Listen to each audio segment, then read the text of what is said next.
जिंदगी में कुछ भी पाना उतना मुश्किल नहीं होता जितना कि हम सोच लेते हैं। ये सारी बातें हमारे सोच के ऊपर डिपेंड करती है कि हम अपनी लाइफ में आगे बढ़ना चाहते हैं कि नहीं। अगर चाह होती है आगे बढ़ने की तो रास्ते भी खुद ब खुद बनते चले जाते हैं। तभी तो एक शख्स जो कभी बिरहा गाने का काम करता था आज भोजपुरी सिनेमा जगत का सुपरस्टार बन चुका है। नमस्कार, मैं विद्या रॉय और आज की इस वीडियो में मैं आपको एक ऐसे सुपरस्टार की कहानी बताऊंगी जिन्होंने अपनी जिंदगी में कभी बिरहा गायन के अलावा कुछ सोचा ही नहीं था, लेकिन जैसे ही उन्होंने आगे बढ़ने की सोची उनके लिए रास्ते भी बनते चले गए और आज वो भोजपुरी सिनेमा जगत के एक सुपरस्टार के साथ साथ एक सफल गायक और एक पॉलिटिशियन भी हैं और आज उनके नाम पर उनकी फिल्में बनती हैं और जिन्हें हम दिनेश लाल यादव उर्फ निरहुआ के नाम से जानते हैं। तो आइए जानते हैं कि किस तरह से दिनेश लाल यादव एक बिरहा गायक से भोजपुरी सिनेमा जगत के सुपरस्टार बने। दिनेश लाल यादव का जन्म 2 फरवरी 1979 को यूपी के एक छोटे से गांव टंडवा में हुआ था, लेकिन इनका बचपन कोलकाता में बीता। इनके पिता कुमार यादव और चचेरे भाई विजय लाल यादव और प्यारे लाल यादव एक बिरहा गायक थे। दिनेश लाल यादव जब कोलकाता से वापस अपने गांव आए तो अपने पिता और भाइयों को देख एक बिरहा गायक बनने के बारे में सोचा और उनके साथ बारातियों और स्टेज शो में बिरहा गाने लगे।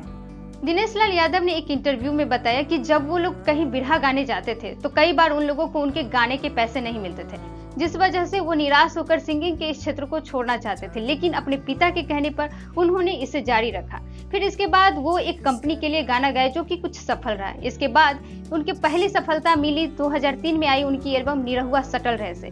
उस गाने को सुनने वाले लोग उन्हें निरहुआ के नाम से जानने लगे थे। दिनेश लाल यादव ने फिल्मों में अपना पहला कदम 2005 में आई फिल्म चलत मुसाफिर मोह लिया में एज ए सपोर्टिंग एक्टर के रूप में रखा, लेकिन एज ए लीड एक्टर के रूप में उनकी पहली फिल्म आई 2008 में जिसका नाम था निरहुआ रिक्शा वाला, जो कि बॉक्स ऑफिस पर जबरदस्त हिट रही। इसके बाद दिनेश लाल यादव निरहुआ के रूप में लोगों के बीच में हमेशा के लिए फेमस हो गया। इसके बाद दिनेश लाल यादव ने कभी पीछे मुड़कर नहीं देखा और निरहुआ चलल ससुराल, निरहुआ हिंदुस्तानी, पटना से पाकिस्तान और बम बम बोल रहा है काशी जैसी सुपरहिट फिल्में दी।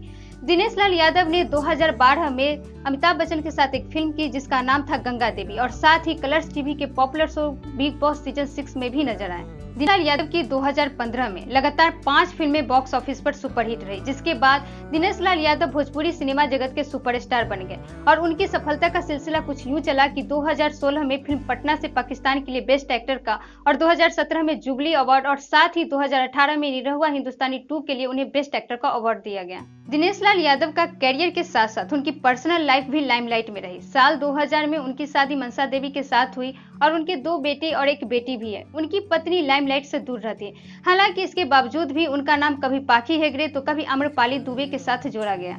साल 2019 में दिनेश लाल यादव ने बीजेपी को ज्वाइन कर पॉलिटिक्स में अपना पहला कदम रखा।